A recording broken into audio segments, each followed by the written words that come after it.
As we step into the latter half of 2023, the interplay between economic projections and market conditions is significantly shaping our strategy.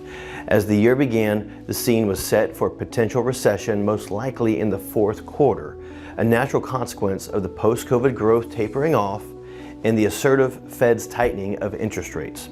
With policy rates reaching their highest level since 2007 and the specter of elevated inflation, higher rates naturally translate to tighter financial conditions, potentially curbing growth further into the future. It's certainly been a key factor for many months. However, the context of history is helpful. Here we show you a chart comparing the last few years of inflation with those seen in the 1970s.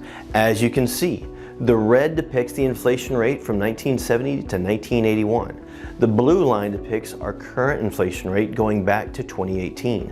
One of the things the Fed is trying to avoid is repeating the same mistakes that were made in the 1970s. Back then, the committee members decreased interest rates too early and allowed the embers of inflation to spark once again and let the fire grow out of control for several more years. This time around, the Fed is committed to avoiding making the same mistake. Thus, we don't believe it's likely to see any rate cuts in the next 6 months. However, the flip side of the current situation is inflation coming down and the Fed either at or very close to a stopping point of their rate hiking campaign, which according to history is a good sign for markets. In the first half of the year, a select group of tech stocks known as the Magnificent Seven, which is Alphabet, Amazon, Apple, Meta, aka Facebook, Microsoft, Nvidia, and Tesla, seized the spotlight with their impressive returns. This ascent was further fueled by the burgeoning enthusiasm for artificial intelligence. One thing worth noting though is you take these 7 stocks out of the S&P 500 and the total return by the middle of the year would have been close to flat. Though they initially retreated earlier in the year, the stubborn persistence of inflation prompted their resurgence in February.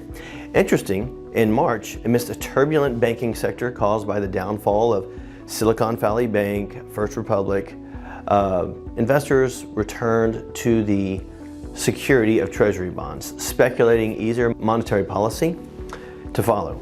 Surprisingly, since May, bond yields have been surging higher to levels not seen in many years. I mentioned short-term Treasury bonds and T-bills more this year alone than any other year in my 20-year career.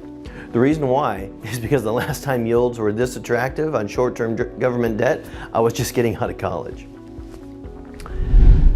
Our strategic approach for 2023 centered on a foreseen slowdown, prompting us to bolster investments in companies resilient to economic shifts.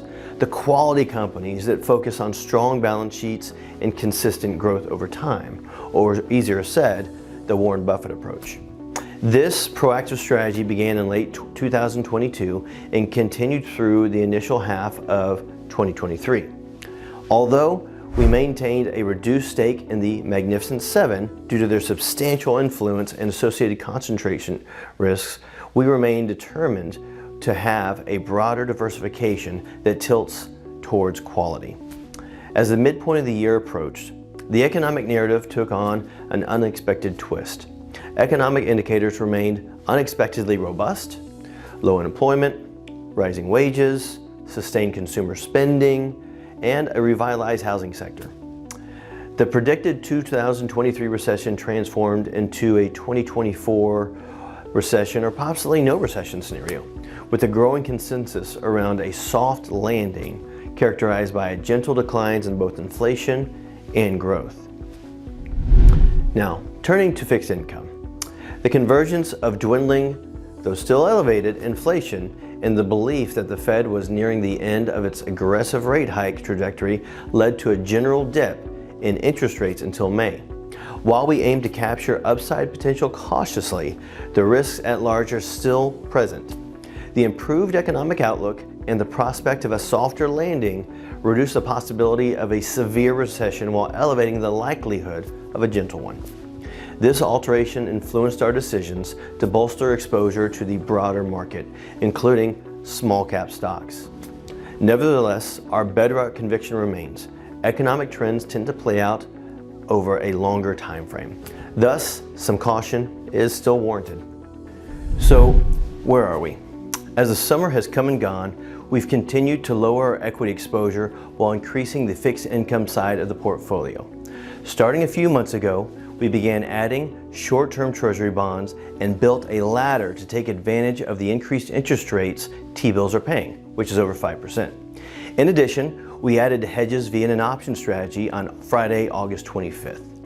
As explained earlier, inflation has been a key sticking point for the Fed and the everyday American. The rate is still too high for the Fed's liking, but the good news is that Jerome Powell and the other committee members are committed to their target of bringing down inflation and making sure it stays down.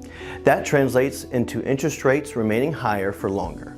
The flip side to that coin is we believe Powell and the Fed are close to hitting a pause on the rate hiking campaign. And to repeat once more, as history shows us, when the Fed hits a pause on the rate hiking campaign, that's good news for the long-term trajectory of the markets. If you have any questions, please let us know. And as always, thank you for watching.